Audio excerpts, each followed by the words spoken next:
2분기가 너무나 중요하다. XRP가 만약에 좀 펌핑을 하게 된다면 지금 뭐 3,000원대 가격을 보여주고 있지만 최소 정고점 5,000원 정도는 좀 충분히 넘어가는 그런 슈팅이 나올 수 있지 않을까 조심스럽게 한번 예측해보고 싶습니다.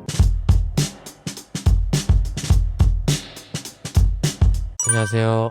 또 이렇게 초대해 주셔서 일단 감사드린다는 말씀 먼저 좀 드리고요. 리플 빅뱅 저자 그리고 타임 레버리지 유튜브 채널을 운영하고 있는 문창훈입니다. 만나뵙게 돼서 반갑습니다. 최근 암호화폐 시장이 부진한 상태에 대해 어떻게 보시나요? 올해 1분기 자체가 암호화폐 굉장히 힘든 장세, 횡보를 하고 또 하락을 하고 조정이 있었던 장세였는데요. 지금 현재 장세를 한 문장으로 좀 요약하자면 이제 좀 성장통을 겪고 나서 다시 한번 끌어올릴 수 있는 준비가 되어지는 시기다. 좀 이렇게 바라보고 있습니다. 무엇보다도 1분기 자체에 바이비트 해킹 사건이라든지 아르헨티나 대통령, 밀레이 대통령의 뭐 리브라 밈코인, 러그풀 사태 등등 사실 코인 시장에 대한 악재가 정말 많았지만 무엇보다도 횡보할 수 있었던 이유, 또 하락할 수밖에 없었던 이유는 도널드 트럼프의 관세 정책을 사실 빼놓고는 얘기할 수는 없거든요. 일단 매크로 쪽에서 이런 불확실성이 확실히 존재를 하고 또 최근에는 뭐 경기 침체 우려라든지 더 나아가서 스태그플레이션까지 올 수가 있다 이런 식의 좀 기조가 있었다 보니까 1분기 자체에 굉장히 좀 먹구름이 낀 듯한 느낌이 있었습니다. 하지만 시간이 지남에 따라 이제 관세 정책도 조금씩 완화 기조로 바뀔 것으로 바라보고 있고요. 그리고 나서 이제 금리 인하 스탠스도 이제 연준에서 조금씩 가능성을 열고 있는 최근에 또 이제 물가지수도 예상치를 하회하면서 조금씩 긍정적으로 나오고 있는 모습이 있기 때문에 2분기 자체는 조금 이제 밝을 것이다. 조금씩 점점 이제 강세로 돌아서는 그런 좀 모습으로 연출될 것이다. 이렇게 좀 바라보고 있습니다. 알트코인과 트럼프 관세 정책에 대해 이야기해 주신다면요?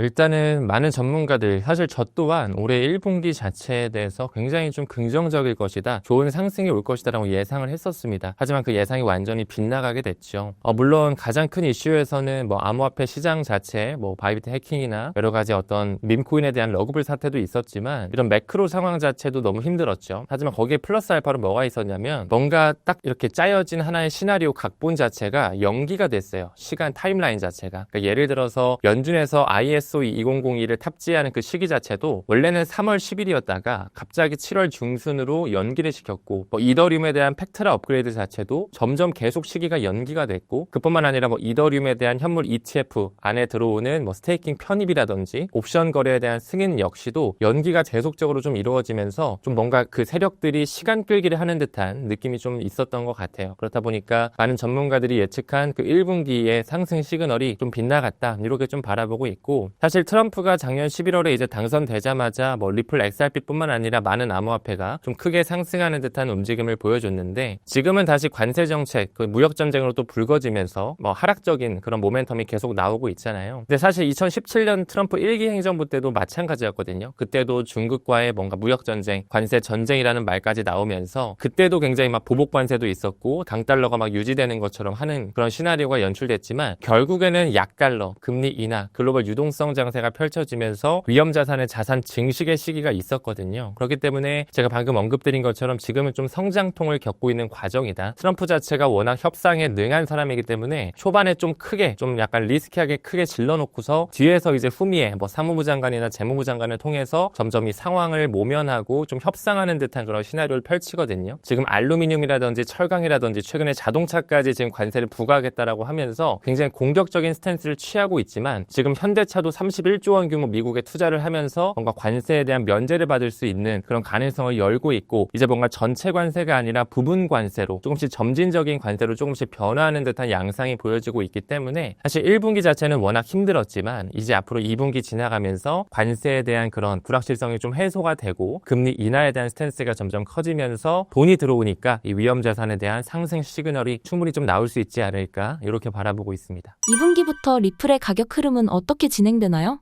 일단 뭐 XRP 같은 경우는 2분기에 있어서 굉장히 중요한 이슈들이 있습니다. 물론 뭐 정확히 가격 예측은 할 수는 없겠지만 우리가 트리거 포인트로 꼭 알아가야 되는 그런 이슈들은 있거든요. 일단은 현재 SEC가 완전히 미국의 증권거래위원회잖아요. SEC가 완전히 이제 물갈이가 되면서 지금 세대 교체가 이루어지는 과정에 있어요. 지금 현재는 마크 우에다라는 사람이 직무대행을 하고 있고 크립토맘이라고 불리는 헤스터 피어스가 지금 크립토의 태스크포스의 수장을 맡아가면서 점점 규제에 대한 명확성을 준비하고 있거든요. 이제 무엇보다 무엇보다도 SEC의 차기 위원장인 폴 애킨스라는 사람이 이제 인준 청문회를 마쳤고 이제 완전히 위원장으로서 취임을 하는 시기를 우리는 좀 기다려야 됩니다. 그 부분이 2분기 안에는 나올 것이라고 보고 있고, 무엇보다도 리플과 SEC의 소송이 완전히 아직까지는 끝나지 않았기 때문에 이 소송에 대한 완전한 판결 일정이 너무 중요하거든요. 지금 4월 16일에 법원에서 이제 리플과 SEC의 소송 최종 판결을 앞두고 있어요. 그래서 너무나 중요한 그런 하나의 타임라인이 될 것 같고, 그 다음으로 또 2분기의 중요한 이슈로는 이제 많은 자산 운용사가 현재 XRP에 대한 현물 ETF를 출시하기 위해 신청을 하고 있는데, 아직까지는 세계 최대 자산 운용사죠. 그 블랙록에서는 아직 신청을 하지 않았습니다. 사실 블랙록에서 신청을 해줘야지만 어느 정도의 승인 가닥이 잡히고 가격적인 상승 모멘텀이 나올 수 있기 때문에, 그래서 2분기가 너무나 중요하다. 그래서 XRP가 만약에 좀 펌핑을 하게 된다면 지금 뭐 3,000원대 가격을 보여주고 있지만 최소 정고점 5,000원 정도는 좀 충분히 넘어가는 그런 슈팅이 나올 수 있지 않을까 조심스럽게 한번 예측해보고 싶습니다. ETF 승인 진행 상황과 실제 가능 여부는 어떻게 보시나요? 지금 뭐 리플 XRP에 대한 현물 ETF 신청뿐만 아니라 뭐 라이트코인이라든지 솔라나라든지 심지어 도지코인과 같은 이런 메이저 알트코인에 대한 ETF 신청이 계속 이루어지고 있거든요. 근데 저는 사실 뭐 2분기 안에 신청되고 모든 게 다 승인된다 이렇게는 보지 않아요. 근데 신청 자체에 대해서 지금 뭐 XRP만 기준으로 봤을 때 벌써 10개가 넘는 자산 운용사가 신청을 했고, 상품 수로 따지면 레버리지까지 포함을 해서 거의 20개가 넘는 ETF 상품군이 신청이 돼 있는데, 아직 블랙록에서 신청을 안 했다라는 게 일단 트리거 포인트로 볼 수가 있고요. 그 다음에 저는 승인 자체는 사실 2분기, 3분기보다는 올해 연말 4분기까지는 좀 시기열을 길게 봐야 된다고 봐요. 실제로 리플의 CEO 브래드 갈링하우스 같은 경우는 올해 하반기에 리플에 대한 현물 ETF를 볼 수 있을 것이다, 이렇게 좀 예상을 하고 우리한테 힌트를 준 바가 있었기 때문에 어느 정도 이제 신청 자체는 2분기에 블랙록도 좀 들어올 수는 있겠지만, 승인에 대한 거는 좀 올해 연말까지는 좀 우리가 가능성을 열어둬야 되지 않을까 생각을 하고, 또 무엇보다도 뭐 리플 XRP에 대한 현물 ETF가 완전히 승인됐다고 해서 바로 펌핑할 수도 있겠지만, 항상 비트코인이라든지 이더리움도 역시나 그 승인 이후에 한 2달에서 길면은 4달까지의 그 쿨타임이 좀 있었거든요. 그래서 저는 이번 사이클 자체를 내년 1분기까지는 좀 길게 바라보고 있어요. 그러니까 올해 연말에 승인이 되고 나서 그 펌핑 자체는 내년 1분기, 또한 그때 당시에 이제 많은 암호화폐 플랫폼 거래소와 같은 그런 업체들이 IPO 있죠. 이니셜 퍼블릭 오퍼링이라고 하는 나스닥 상장을 또 앞두고 있기 때문에 그 시점과 그 펌핑의 시점이 좀 맞물리지 않을까. 그렇기 때문에 올해까지 그리고 내년 1분기까지는 좀 우리가 시간을 좀 들일 필요가 있지 않을까, 이렇게 좀 보고 있습니다. 미국 연준의 암호화폐에 대한 부정적 스탠스는 어떻게 보시나요? 네, 워낙에 뭐 미국 연준이라든지 상원과 하원, 또 법안이 통과가 돼야 되는 부분도 있고, 뭐 OCC라고 하는 통화감독청 역시 워낙 보수적인 그런 기관이기 때문에 사실 아직까지는 이제 암호화폐에 대한 그 생태계가 제도권에 이제 막 편입되는 시기잖아요. 그러다 보니까 사실 한 일각에서는 좀 부정적인 시각으로, 아직까지는 좀 너무 위험하다라는 시각으로 바라보는 그런 언론이나 고위급 자문의 이야기가 나오고 있는데, 사실 이런 것 자체가 하나의 잡음과 하나의 과도기적 시점이라고 바라보고 있습니다. 무엇보다도 지금 현재 OCC 통화감독청 의장 자체도 전 비트퓨리의 임원이었던, 비트퓨리라는 것은 비트코인 채굴업체에 있었던 그 임원급이 지금 OCC 청장으로 왔거든요. 그리고 지금 연준의 제롬 파월 의장도 마찬가지로 미국의 디뱅킹 문제를 완전히 막겠다. 이제 디뱅킹이라고 하는 게 과거에 전통금융권에서 암호화폐를 받아들였다가 이제 되게 초크 포인트라고 해서 목 졸라서 굉장히 힘들게 해서 파산까지 만들었던 이력이 있었거든요. 전통금융권에서 암호화폐를 받아들이지 못하게 하는 걸 디뱅킹이라고 하는데, 이제는 법과 제도가 점점 만들어지는 과정에 있다 보니까 그런 디뱅킹 문제를 완화할 수 있게 약속을 하겠다, 이런 약속을 하는 스탠스. 그리고 최근에 이제 트럼프 자체도 뭐 크립토 서밋이라든지 많은 어떤 크립토 관련된 행사에 와가지고 나는 암호화폐 대통령이고 미국을 암호화폐 수도로 만들겠다, 비트코인뿐만 아니라 뭐 이더리움, 솔라나, 뭐 XRP, 에이다까지 비축 자산 목록에 포함을 하겠다, 이런 식으로 굉장히 좀 어그레시브하게 나가고 있기 때문에 사실 어떤 중장기적인 관점에서 보면은 암호화폐 산업은 들어와질 수밖에 없다라고 봐요. 무엇보다 트럼프가 크립토 차르라고 하는 부서를 만든 이유가 반드시 있을 거거든요. 그 크립토 차르라고 하는 부서는 이제 블록체인과 인공지능 섹터를 그만큼 많이 키우겠다, 산업 영역을 송두리째 좀 바꾸기 위해서 하나 만들어진 하나의 그런 부서라고 볼 수가 있는데, 그런 부서가 만들어지고 지금 고위급 임원진들도 다 친암호화폐 위원들로 물갈이가 되어 있기 때문에 앞으로 암호화폐에 대한 어떤 제도권 편입과 성장세는 굉장히 크게 상승세를 이끌 것이다라고 보고 있습니다. 최근 리플과 SEC의 소송이 마무리됐는데 앞으로 리플의 호재는 이어질까요? 지금 우선 리플과 리플과 SEC의 소송 자체가 거의 4년이 넘었거든요. 2020년 연말에 시작돼서 한 4년, 한 4개월 정도 지금 끌어온 상황입니다. 근데 지금 최근에 SEC가 리플에 대한 항소를 취하했고, 이제 리플도 교차 항소를 취하하면서 사실상 이제 뭐 항소에 대한 이슈에 대한 그런 불확실성은 완전히 없어졌고요. 하지만 아직까지도 리플사가 1억 2,500만 달러라고 하는 벌금은 내야 되는 상황에 놓여 있습니다. 왜냐하면 과거에 리플사가 이제 기관한테 판매를 할 때 프로그래밍 방식으로 판매했던 이력이 있기 때문에 그것에 대한 벌금은 지금 1억 2,500만 달러가 남아 있거든요. 이제 그 벌금의 폭을 얼마나 줄여갈 것이며 리플과 SEC의 그 합의를 어떻게 도출할 것이냐, 벌금을 내면서 끝낼 것인지 아니면 그 격차를 조금씩 낮추면서 원만하게 끝낼 것인지 이 부분에 대해서 지금 이제 결정사항이 남아 있는 건데, 사실 지금은 SEC의 기조가 완전히 변화했습니다. 뭐 리플의 항소 취한 것뿐만 아니라 뭐 바이낸스의 소송도 중단시켰고, 뭐 컨센시스라든지 로빈후드라든지 여러 가지 지금 암호화폐 증권이라고 지금 계속 태클 걸었던 그런 소송을 계속 취하하고 중단시키고 있거든요. 그러다 보니까 이제 SEC가 이제 규제에 대한 명확성, 이제 우리 투자자들을 괴롭히는 듯한 모습을 멈추는 거죠. 그러다 보니까 지금 현재는 이제 리플과 SEC의 소송에 있어서 칼자루, 이 운전대 자체를 SEC가 아닌 리플사가 가지고 있어요. 이제 그들이 어떻게 협상 테이블을 만들어서 벌금을 조율하고 이제 합의로 마무리로 끝낼지, 이 부분이 지금 남아있는 상태이기 때문에 지금 돌아오는 4월 16일에 법원의 이제 최종 판결 어떻게 나오는지 일단 좀 봐야 될 것이고, 앞으로 이 1억 2,500만 달러에 대해서 달러로 지급을 할 건지, 혹은 이거를 정말 XRP로 지급을 하면서 트럼프가 또 XRP를 비축 자산으로 지금 후보군을 넣어놨기 때문에 충분히 그 재무부에서, 트럼프 행정부에서 이 XRP를 핸들링할 수 있는 시나리오 또한 연출이 될 수가 있거든요. 그래서 이런 가능성을 좀 열면서 일단은 이 법원 판결과 소송이 어떻게 좀 확실하게 끝나는지 이 부분을 좀 면밀히 살펴볼 필요가 있을 것 같습니다. 트럼프 취임 후 본인 관련 코인만 만드는 이유가 무엇인가요?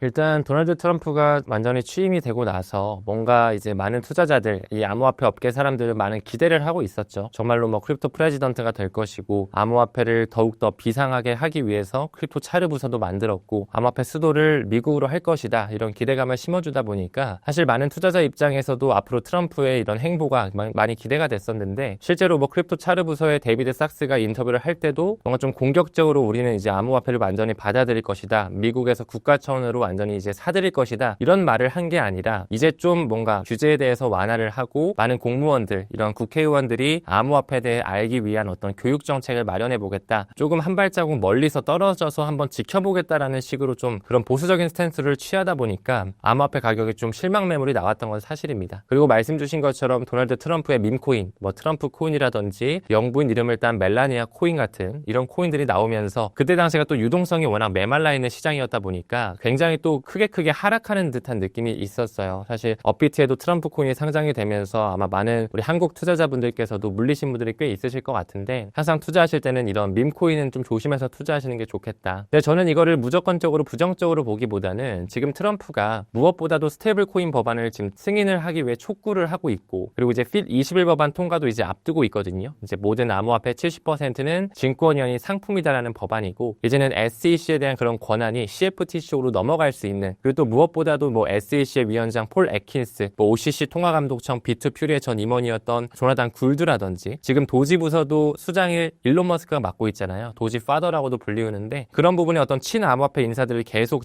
포진해 놨거든요. 그뿐만 아니라 뭐 미국 재무부 장관 스콧 베센트 역시 친암호화폐 스탠스를 취하고 있고, 조지 소로스의 오른팔로서 지금 뭐 스트래티지의 주식이라든지 비트코인 ETF를 좀 굉장히 많이 보유하고 있어요. 또한 사무부 장관 하워드 러트닉 같은 경우도 오랫동안 트럼프의 전 친구였지만 지금 그는 이제 켄터 피츠제럴드라고 하는 그 사모펀드를 통해서 테더의 지분 5% 6% 굉장히 크게 가지고 있고, 그뿐만 아니라 또 스트래티지의 주식 ETF도 굉장히 많이, 이 암호화폐 친화적인 인사들이 굉장히 많이 포진되어 있기 때문에 사실상 뭐 최근까지는 암호화폐에 대해서 굉장히 좀 안 좋은 이슈들, 그리고 이제 관세 정책 때문에 많이 힘들었지만 시간이 지남에 따라서 이제 트럼프가 짜놓은 그 고위급 인사들이 이 암호화폐를 받아들일 수 있는 법과 제도를 만들 것이기 때문에 이 부분에 조금 더 포커스를 맞춰야 된다라고 생각을 합니다. 또 아직까지는 관세 이슈가 완전히 끝나지 않아서 시장이 좀 덜컹덜컹 좀 이렇게 조정을 주는 그런 시나리오가 펼쳐지고 있는데, 이것도 사실 트럼프 1기 행정부 때랑 거의 동일하다라고 보거든요. 지금 다시 한번 이제 약달러 금리 인하 스탠스를 만들 것이고, 지금 그 과정에서 지금 한국이라든지 뭐 중국의 어떤 반도체 회사, 최근에 현대차가 31조 원 투자한 거, 그러니까 이제 마가를 다시 한번 하는 거죠. Make America Great Again을 하기 위해 미국의 일자리를 많이 창출을 하고 달러 지배력을 강화하기 위해서 지금 관세 정책 좀 공격적으로 하고 있고 스테이블 코인도 지금 트럼프 일가에서 계속 찍어내면서 좀 계속 그런 달러의 지배력을 강화하기 위해서 노력하고 있다. 이렇게 좀 볼 수가 있을 것 같습니다. 트럼프가 얘기했던 암호화폐 정책 중 실현 가능한 정책은 무엇인가요?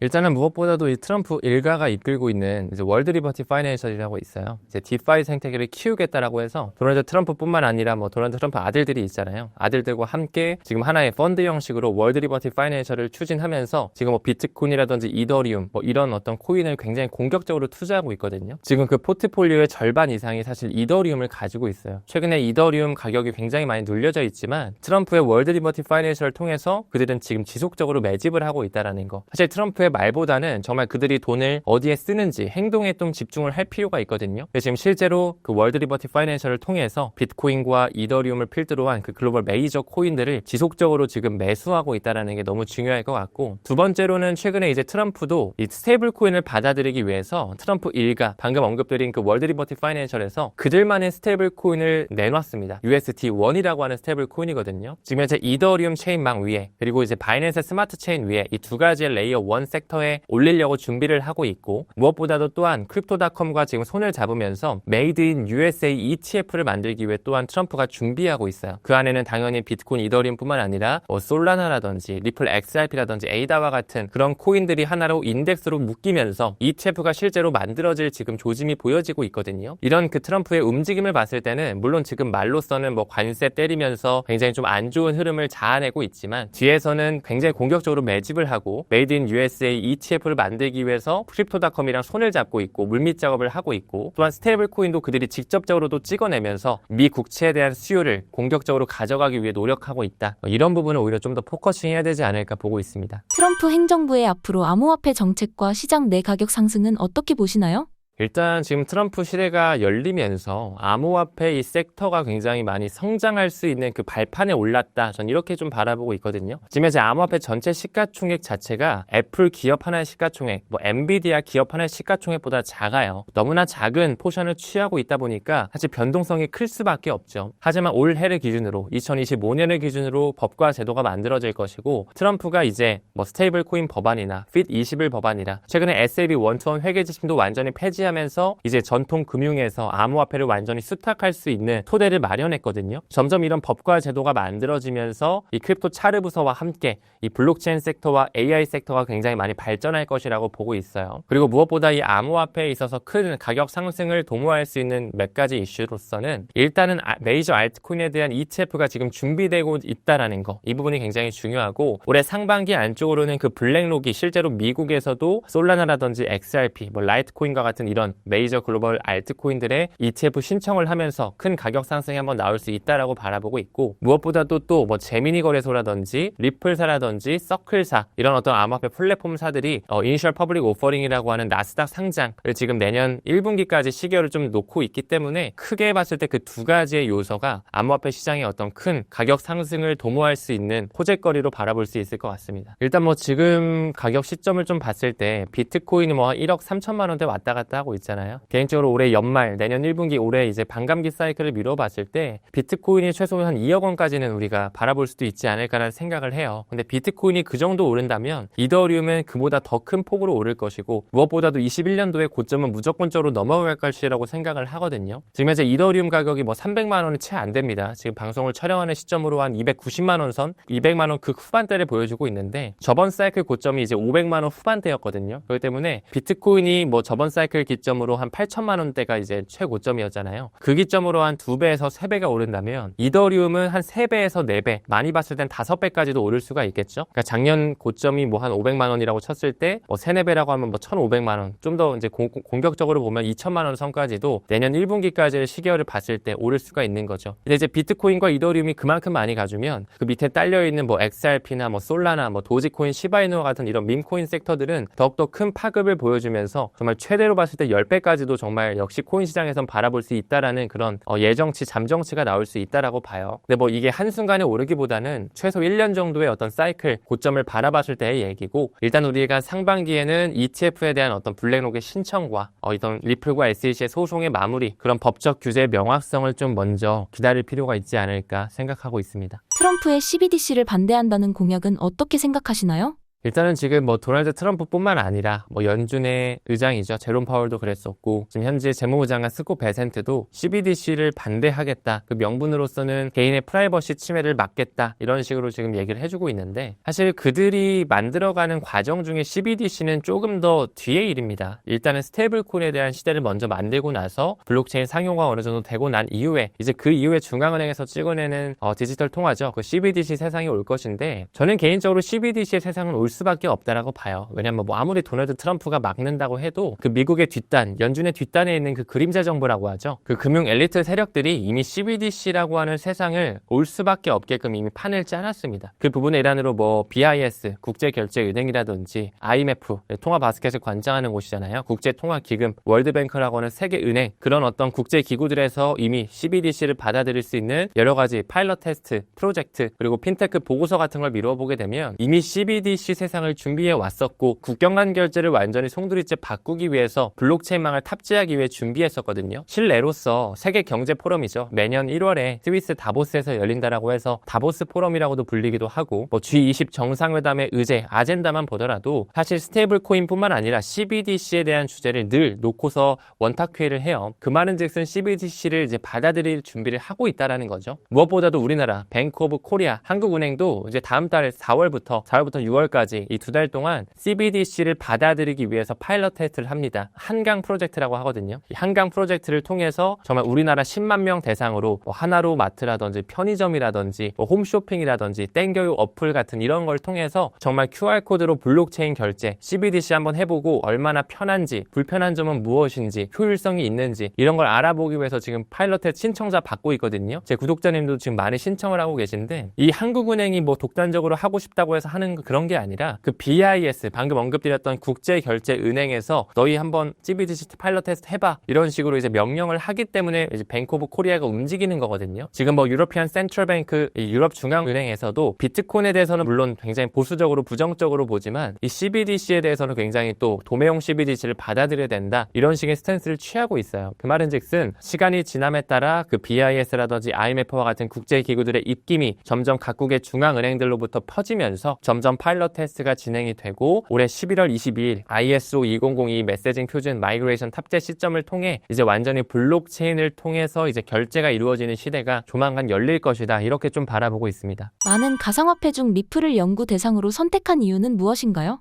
사실 제가 집필한 책 제목이 이제 리플 빅뱅이잖아요. 사실 XRP에 대한 그런 어떤 역사와 펀더멘탈, 리플사의 횡복 이런 거에 대해서 집중적으로 다룬 책인데 이제 막 가상자산 쪽에 투자를 고려하시는 분들께서는 뭐 비트코인이랑 이더리움이 그렇게 시가총액도 높고 워낙 메이저 코인인데 왜 XRP에 대해서만 썼는지 되게 좀 의아해하시는 분들도 계실 것 같아요. 근데 저도 당연히 코인 투자를 하면서 비트코인과 이더리움을 먼저 공부했습니다. XRP를 먼저 공부한 게 아니라 당연히 뭐 비트코인과 이더리움에 대해서 알고 나서 또 그 메이저 코인 중에 리플이라는 코인이 있으니까 이제 공부를 한 거죠. 근데 실제로 비트코인, 이더리움을 공부하고 XRP에 대해서 이제 조금 더 파보고 깊숙하게 공부를 해봤을 때 실제로 이 블록체인이라는 것이 금융 생태계를 바꾸기 위해서 화폐에 대해서 혁명을 만들기 위해서 나온 게 블록체인 비트코인이구나 라는 걸 깨달았어요. 실제로 비트코인이 나왔을 때가 이제 2009년 1월이거든요. 그 당시가 이제 딱 리만 브라더스 터졌을 때 미국발 금융위기가 터졌을 때거든요. 서브프라임 모기지 사태랑. 그러면서 이제 백서 초록에 어떻게 나오냐면 피어투피어 디지털 캐시 시스템을 하겠다. 비트코인을 만든 이유. 사토시 나카모토가 비트코인을 왜 만들었냐? 금융 붕괴가 있었잖아. 2008년에. 그런 다음에 2009년 1월에 비트코인이 나왔단 말이죠. 이제는 은행을 더 이상 못 믿겠다. 이제는 피어투피어. 사람 대 사람 간이 돈을 주고받을 때 피어투피어가 또 두 가지로 쓰여요. 중앙 서버를 거치지 않고서 바로 사람 대 사람 간이 돈을 이동할 수 있게끔 하겠다라는 그 중의적 의미를 내포하고 있거든요. 그러니까 이제 은행을 못 믿고 이제 디지털 캐시 시스템을 하기 위해 비트코인, 블록체인을 만든 거예요. 근데 실제로 비트코인을 뜯어봤을 때 블록 크기가 1MB로 제한이 되어 있기 때문에 속도가 굉장히 느립니다. 우리 실제로 뭐 업비트나 빗썸에 있는 비트코인을 뭐 해외 거래소, 뭐 바이낸스나 뭐 바이비트나 비트겟 이런 거래소 한번 보내보시면 충분히 느끼실 거예요. 너무나 오래 걸리고 수수료가 엄청 비싸요. 그게 이제 비트코인에 대한 하나의 큰 맹점이거든요. 물론 하나의 가치 저장 수단으로서 앞으로 생태계 생태계가 더욱더 커질 것이고 많은 국가에서 포모로서 이제 비트코인을 받아들이겠지만 이 정말로 결제를 하기 위해서는 굉장히 좀 큰 비효율성을 가지고 있다는 거죠. 그렇다고 해서 이더리움이 그럼 그걸 대체하느냐? 이더리움은 또한 스마트 컨트랙의 플랫폼으로서 하나의 DApp으로 올릴 수 있는 하나의 생태계의 영역이에요. 그러니까 이더리움도 사실 결제를 하는 데에는 좀 비효율성을 가지고 있습니다. 비트코인이 1초에 한 6건, 7건 정도 처리한다고 했을 때 이더리움이 한 20건에서 많이 보내면 30건 정도? 근데 XRP는 1초에 1,500건 이상을 처리해요. 굉장히 빠르게 설계가 돼 있죠. 그만큼 리플 네트워크는 그 XRP 레저 기반의 국경 간 결제를 하기 위한 하나의 솔루션이 리플 네트워크고 그 금융 세력들의 선택을 받은 게 또 리플 네트워크예요. 그러다 보니까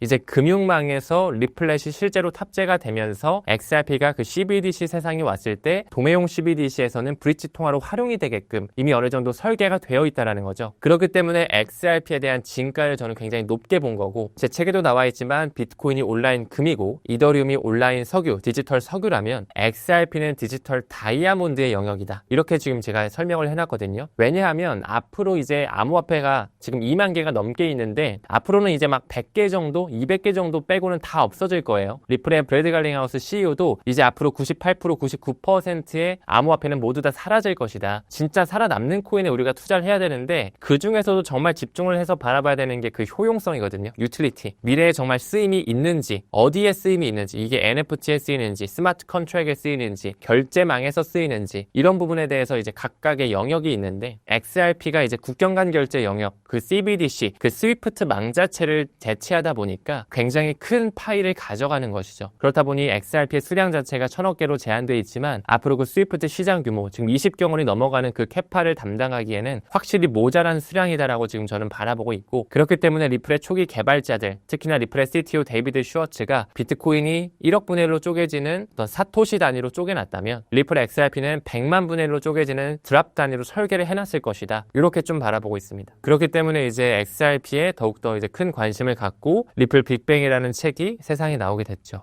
리플의 펀더멘탈을 고려했을 때 얼마까지의 가치를 가졌다고 생각하시나요? 일단 뭐 XRP에 대한 뭐 가격적인 예측은 뭐 사실 현실적으로는 불가능한 영역이라고 바라보고 근데 이제 앞으로 시장 상황 자체가 이제 리플을 사실 지금까지 워낙 눌려왔습니다. 뭐 SEC 소송으로 4년 눌러왔고 뿐만 아니라 시기를 조금 더 길게 봤을 때는 2017년, 18년 1월까지만 해도 XRP가 5,000원 갔다가 그 이후에 지금까지 쭉 약 7년의 시간 동안 이 삼각수렴 패턴을 보여주고 있거든요. 그러니까 한마디로 7년 동안 리또속을 만들어낸 거죠. 리플의 또 속냐라는 약칭이 나올 정도로 많이 그들이 눌러왔던 거예요. 근데 지금 현재 뭐 3,000원대에 있지만 누군가는 그렇게 말씀하실 수 있겠죠. 이미 많이 오른 거 아니냐. 작년에 트럼프 되고 나서 그때 동전 가격이었다가 지금 뭐 5,000원 정도 찍고 다시 3,000원대 내려왔잖아요. 이미 XRP는 많이 올랐고 또한 개미들이 너무나 많이 가지고 있기 때문에 소송이 끝나도 최근에 SEC가 리플에 대한 항소 철회해도 별로 안 오르지 않았냐. 아마 XRP는 못 오를 것이다. 이런 식으로 바라보고 있지만 사실 XRP에 대한 정말 진가, 앞으로의 그 유틸리티성을 봤을 때는 사실 뭐 $100,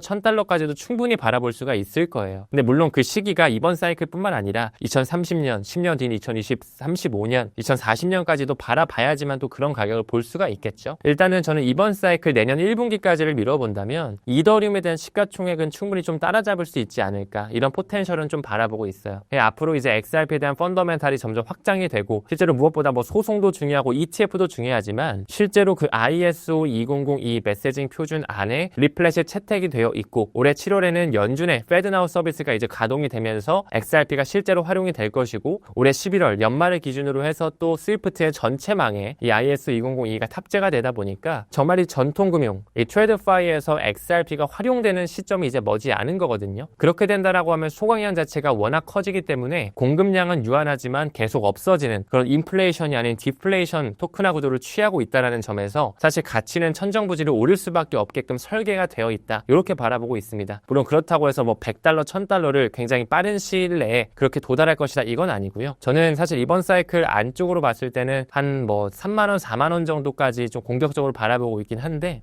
미래에 이제 그 스위프트 망이 공존에 정말 되고 XRP가 이 스위프트의 몇 % 정도를 대체하게 되느냐 그 포션에 따라서 이제 XRP에 대한 진가가 나타나질 거라고 생각하고 있습니다. ISO 2002가 본격적으로 도입되면 리플 가격의 하방 경직성을 만들어줄까요?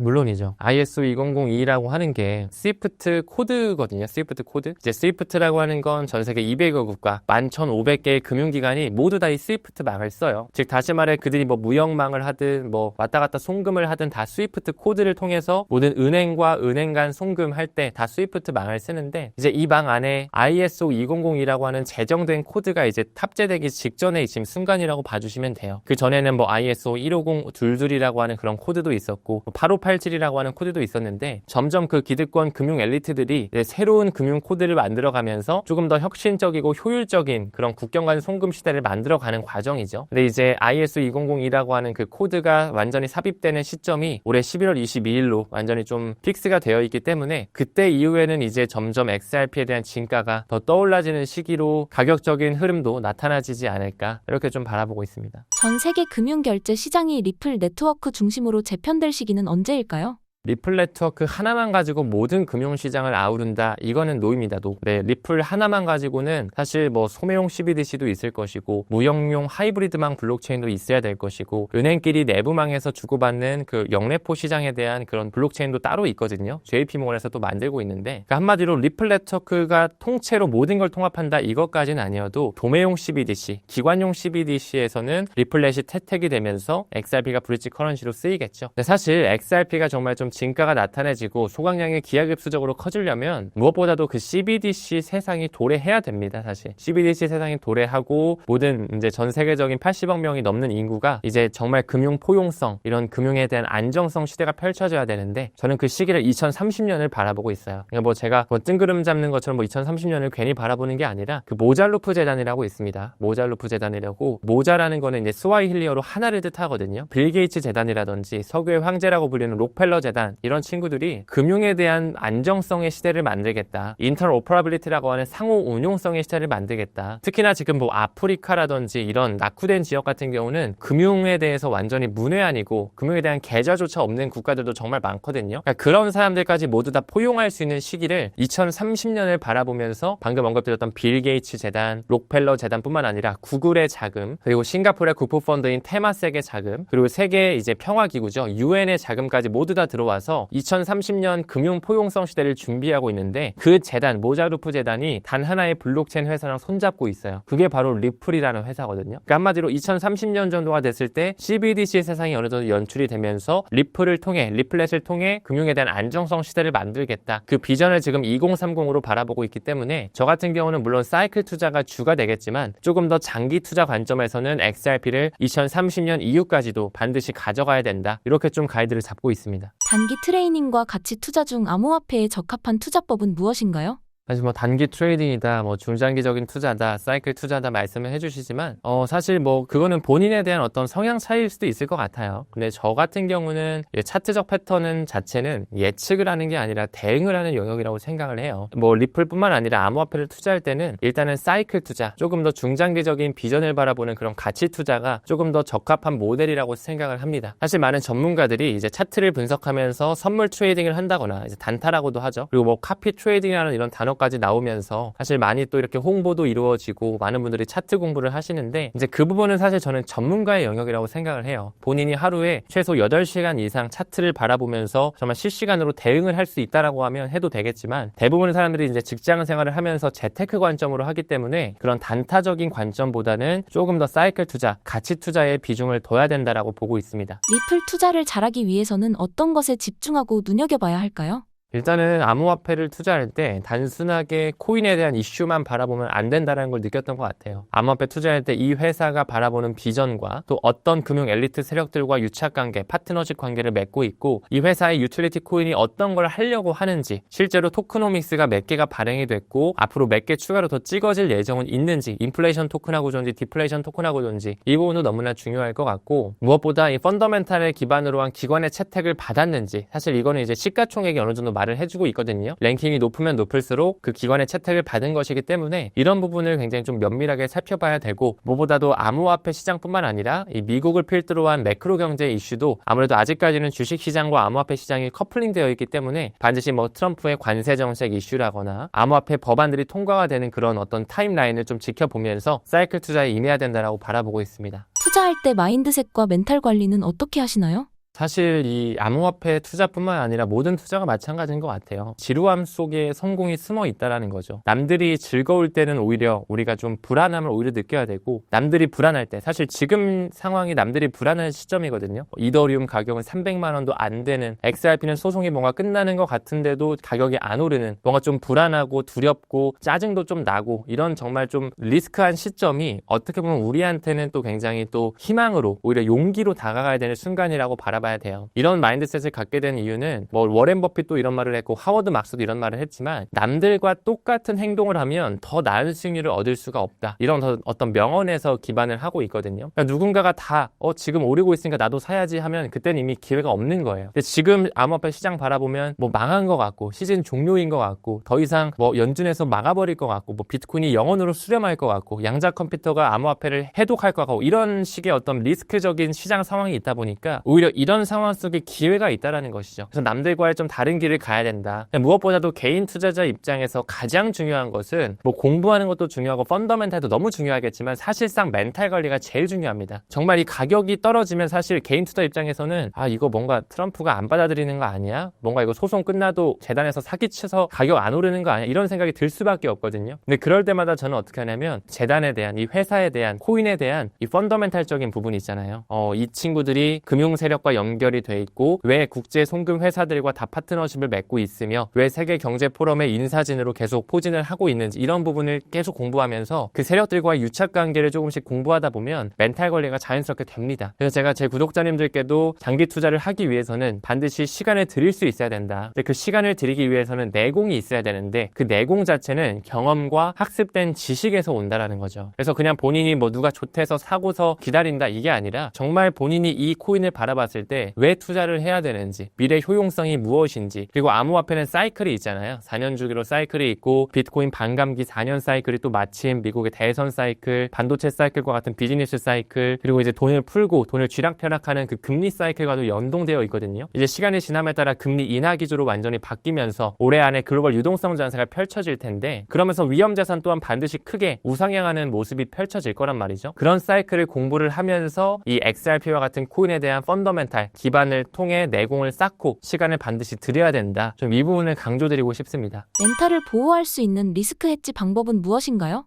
너무 중요한 질문인 거라고 생각이 드는데, 사실 제가 늘 강조드리는 게 이제 현금 비중. 사실 많은 이제 구독자님들께서 현금이 없어서 줍줍을 못한다, 이런 말씀도 하시는 분들이 정말 많으세요. 그러니까 뭐 가끔씩 뭐 트럼프가 관세 정책 냈을 때 갑자기 좀 덜컥덜컥하고, 최근에 뭐 바이비트 해킹 사건이라거나 말레이시아의 그 밀레이 대통령의 기반으로 한 그 리브라 밈코인 러그풀 사태도 있었는데, 그럴 때마다 시장이 굉장히 크게 밑으로 꺼지거든요. 이 암호화폐 시장 생태계가 워낙 변동성이 크다 보니까 우리가 그럴 때일수록 조금 줍줍하는 타이밍으로 가져가야 되는데 현금이 없으신 분들이 정말 많으세요. 그렇기 때문에 웬만하면 20에서 30% 정도의 포션은 현금으로 좀 가지고 있자. 그래서 좀 그렇게 크게 떨어졌을 때, 뭐 예를 들어 엔클 트레이드 청산이 일어나거나 뭐 그런 매크로 이슈가 있었을 때 조금씩 줍줍할 수 있는 그런 포트폴리오 분산화 작업을 해두셨으면 좋겠고, 무엇보다도 비트코인을 사실 많은 분들이 투자를 좀 꺼려하세요. 왜냐하면 너무 비싸서 본인이 좀 사는 게 좀 감칠맛 난다. 나는 뭐 100개씩 200개씩 가지고 있고 싶은데, 뭐 도지코인이나 시바이누 이런 친구들은 너무 가격이 작으니까 한 번 살 때 막 몇백 개씩, 뭐 몇천만 개 막 이렇게 가지고 있을 수가 있잖아요. 비트코인은 뭐 50만 원어치 사도 뭐 0.00001개 막 이렇게 사지니까 사람들이 이제 아무래도 좀 손이 안 간다. 그리고 비트코인은 이미 많이 오르지 않았냐, 비트코인보다 나는 조금 더 좋은 수익률을 만들고 싶다라고 해서 이제 뭐 이더리움, 뭐 솔라나 점점 내려오죠. 뭐 도지코인, 뭐 시바이누 점점 내려가서 이제 막 처음 들어보는 뭐 트럼프 코인, 뭐 멜라니아 코인 이런 데 투자하는데, 그렇기보다는 웬만하면 비트코인, 이더리움, XRP 이 세 가지 그 대장 코인에 좀 크게 포션을 두고 어느 정도 좀 안정성을 좀 최대한 확보한 이후에, 그 이후에 이제 좀 메이저 알트코인들을 가져가는 게 낫지 않을까. 이 비트코인, 이더리움, XRP도 변동성이 큽니다. 근데 그 밑에 있는 코인들은 변동성이 더 많이 크기 때문에 심적으로 힘들 수밖에 없죠. 그렇기 때문에 현금 비중 어느 정도 크게 가지고 있는 것이랑 비트와 이더를 필두로 한 그런 메이저 코인 쪽에 조금 더 비중을 실는 것, 이 부분으로 좀 해지 수단으로 가져가는 게 좋을 거라고 생각합니다. 사이클 투자의 방법과 리플을 5년 이상 장기 투자로도 괜찮다고 보시나요? 일단은 뭐 암호화폐 사이클 자체가 4년 주기로 있다곤 하지만 반감기가 있는 해가 아닌 반감기가 있는 그 다음 해에 항상 강세장이 있었거든요. 그러니까 저번 4차 반감기가 작년 4월 20일에 있었어요. 근데 이제 올해가 이제 반감기의 다음 해인 거라서 굉장히 중요한 해가 되고, 근데 그 반감기 어쨌든 다음 해라는 게 또 1년이다 보니까 어떤 시기에 큰 상승이 올지는 사실 또 많은 호재거리의 어떤 타임라인을 바라봐야 되겠죠. 그들이 언제 알트코인 ETF를 승인을 할지, 혹은 뭐 IPO를 언제 상장을 해서 나스닥에 이제 티커명이 올라올지, 뭐 혹은 뭐 소송에 대한 마무리가 언제쯤 끝날지라든지, 이런 어떤 그런 타임라인들을 좀 맞춰보면서 이때쯤에 좀 상승이 오겠다 이렇게 좀 유추를 하는 것이라고 생각을 하고, 뭐 XRP뿐만 아니라 많은 메이저 알트코인들을 우리가 좀 사이클 투자 관점에서 가져갔으면 좋겠어요. 그러니까 항상 4년 사이클을 봤을 때 상승하는 사이클은 굉장히 짧고 굵어요. 1년밖에 안 되거든요. 그 이후에는 다 축적의 시기, 하락의 시기, 횡보의 시기로 다 굉장히 힘든 시기를 연출을 합니다. 근데 이제 2025년 자체가 암호화폐에 대한 법과 제도가 만들어지는 해고, 산업군 자체가 이제 막 태어나는 시기이기 때문에 앞으로 이 RWA라고 하는 섹터, 이 자산의 토큰화 섹터도 엄청나게 커질 것이거든요. 그러니까 그런 부분에 좀 포커스를 맞춰서 그들이 지금 스테이블 코인을 발행을 할 때 어떤 메인넷 위에 올리는지, 앞으로 CBDC 세상이 도래한다고 하는데 그 CBDC가 어떤 메인넷 위에 올라와서 결제가 이루어지는지, 그 RWA라고 하는 뭐 주식을 코인으로 사고 부동산을 코인으로 사고 뭐 예술품까지 이제 코인으로 사는 시대가 올 텐데 어떤 코인으로 사게끔 그들이 플랫폼화 시켜놨는지, 이런 거를 집중을 하면서 그럼 나는 요 정도 코인 목록을 조금씩 눈여겨보면서 조금씩 사야겠다. 그리고 이제 웬만하면 한 번에 많은 돈을 투자하시는 게 아니라 사이클 관점을 바라보고, 여러분들 이제 적금 많이 드시잖아요. 뭐 한 달에 10만 원씩 20만 원씩 적금 드시는 것처럼 5년짜리 만기 적금이라고 생각을 하시고, 뭐 한 달에 10만 원씩 XRP를 사겠다. 나는 비트코인을 좀 공격적으로 모아가야 되겠다고 싶으면 뭐 한 달에 50만 원씩 나는 비트코인을 사야겠다. 이더리움 30만 원씩 사야 되겠다. 이런 식으로 조금 더 중장기적인 관점에서 시간을 들이면서 차곡차곡 물량을 쌓아간다는 생각으로 투자하시는 게 조금 더 건강하고 공부를 할 수 있는 그 토대가 마련될 수 있지 않을까, 이렇게 좀 바라보고 있습니다. 2025년 암호화폐의 전반적인 가격 흐름은 어떻게 예측하시나요? 일단은 2025년 너무 암호화폐 시장에 있어서 이제 제도권 편입이 되는 하나의 원년, 기준년이 될 거라고 보고요. 저는 개인적으로 이제 상승과 하락 굉장히 다사다난한 한 해가 될 거라고 봐요. 지금으로부터 이제 1년 정도가 굉장히 우리한테는 기회와 또 굉장히 또 위기가 공존하는 시기가 올 거라고 바라보는데, 무엇보다도 이제 상반기죠. 이제 2분기 이제 곧 시작이 되는데, 이제 블랙록의 움직임이 너무 중요합니다. 이제 알트코인, 뭐 XRP를 필두로 한 뭐 솔라나라든지 라이트코인이라든지 도지코인, 폴카닷과 같은 이런 친구들이 이제 많은 자산운용사에서 이미 ETF를 신청을 했지만 아직까지 미국의 1위 자산운용사인 블랙록이 움직이질 않았어요. 그래서 그 시기가 일단 1차적으로 너무 중요할 것 같아요. 그러니까 승인이 되는 거 말고 신청하는 시기. 그래서 올해 상반기 안에는 좀 신청이 이루어지지 않을까. 그 시기가 아마 한번 1차 폭발의 시기가 저는 맞물릴 거라고 바라보고 있거든요. 그리고 그 이외에도 스테이블 코인 법안, 그 지니어스 액트라고 하는 법안이 있는데, 지금 이제 상원과 하원이 조금씩 항목을 추가하고 이제 트럼프의 행정부까지 가는데 한 2달 정도 남아 있어요. 그렇기 때문에 올해 상반기 안에는 그런 스테이블 코인 법안도 좀 통과될 수 있지 않을까. 그리고 뭐 스트래티지 MSTR뿐만 아니라 뭐 일본의 메타플래닛과 같은 그런 비트코인을 받아들이는, 굉장히 공격적으로 매집하는 그런 어떤 수익 프로핏 모델이 계속적으로 생성이 되면서 아마 많은 국가 차원에서의 이런 포모의 시기는 반드시 올 것이라고 봅니다. 그리고 지금 미국의 주정부에서 한 절반 가까이가 암호화폐, 그 비트코인을 받아들이는 비축 법안을 준비하고 있기 때문에 이런 것들이 상반기 안에 좀 펼쳐지게 되면 2분기에는 좀 좋은 가격 상승이 한번 나올 수 있다라고 바라보고 있습니다. 그리고 나서 이제 ETF도 신청이 되고 어느 정도 좀 횡보 혹은 이제 글로벌 유동성 장세를 기다리다가, 저는 이제 올해 연말에 이제 ISO 2002가 완전히 탑재된 시점 이후에 아까 언급드렸던 내년 1분기에 암호화폐 거래소인 뭐 크라켄이라든지 USDC를 찍어내고 있는 서클사, 그리고 뭐 XRP와 연관된 리플사도 마찬가지고 뭐 이토로, 뭐 앵커리지 디지털과 같은 이런 암호화폐 플랫폼들이 이제 IPO를 슬슬 준비하거든요. 근데 그들이 과거에 코인베이스를 좀 예를 들어보면 2021년도 4월에 그들이 IPO를 했어요. 근데 그 당시가 굉장히 그 사이클 탑이었던 자리였거든요. 그러니까 그들이 IPO를 하는 시점 자체가 하락장이 아니라 정말 상승장대 하기 때문에 그들이 언제쯤 IPO를 하는지 혹시라도 이 일정이 나오게 되면 그때를 또 한 번의 매도 타이밍으로 잡아야 된다라고 봐요. 그래서 저는 올해 상반기 한 2분기와 내년 1분기에 그 IPO 하는 시점이 너무나 좀 중요한 타임라인이 좀 되지 않을까, 이렇게 좀 바라보고 있습니다. 신사임당 구독자분들께 한 말씀 해주신다면요? 네, 일단 오늘 이렇게 신사임당 채널에서 인터뷰할 수 있게 돼서 너무 영광스러운 자리였던 것 같고요. 앞으로 이제 암호화폐에 투자하는 부분에 있어서 아마 많은 분들께서 많은 관심이 또 있어질 수밖에 없다라고 봐요. 왜냐하면 시장 캐파가 많이 커질 거고, 사실 개인 투자자들은 이 가격만 조금만 오르면 또 금방 암호화폐 시장으로 들어오시거든요. 그러니까 최근에 개미털기를 당하셨던 분들도 다시는 코인 안 하신다고 해도 뭐 비트코인 1억 5천 다시 넘어가고 이더리움이 갑자기 전고점을 돌파하면 갑자기 또 코인 시장에 들어오실 거예요. 그렇기 때문에 이런 부분에 있어서 뭐 가격만 너무 쫓기보다는 좀 더 가치, 이 펀더멘탈적인 부분에 공부하시면서 투자하시는 걸 권장드리고 싶고, 이 암호화폐 투자에 있어서 사실 많은 분들께서 이 유튜브 채널을 통해 많이 공부를 하세요. 코인 유튜버가 정말 많은데 영상 하단에 이렇게 전화번호 공개하셔가지고 여기로 몇 번 이렇게 번호 눌러달라, 그러면 우리가 뭐 찝어주겠다, 종목을 찝어주겠다, 뭐 수익률을 보장해주겠다, 뭐 30% 월 수익을 보장해주겠다, 뭐 카피 트레이딩 해주겠다, 뭐 이런 식의 어떤 홀리는 듯한 그런 유튜버들도 정말 많은데, 그런 유튜버들을 웬만하면 좀 멀리 하시고 지양하셨으면 좋겠고, 웬만하면 정말 이 펀더멘탈과 뉴스를 읽더라도 본인의 인사이트를 녹여서 말할 수 있는 그런 인플루언서들과 함께 같이 성장하시면서 그런 같이 투자할 수 있는 그런 투자자가 되셨으면 좋겠습니다. 그래서 XRP에 혹시라도 이제 투자에 관심이 있으시면 제가 쓴 리플 빅뱅 책이라든지, 저도 이제 타임 레버리지라고 하는 채널을 운영하고 있거든요. 이게 이제 채널 로고인데 그 채널도 한번 눈여겨봐 주셔서 공부하실 때 참고하셨으면 좋겠다라는 말씀 전달드리면서 네, 인사 마무리 짓도록 하겠습니다. 감사합니다.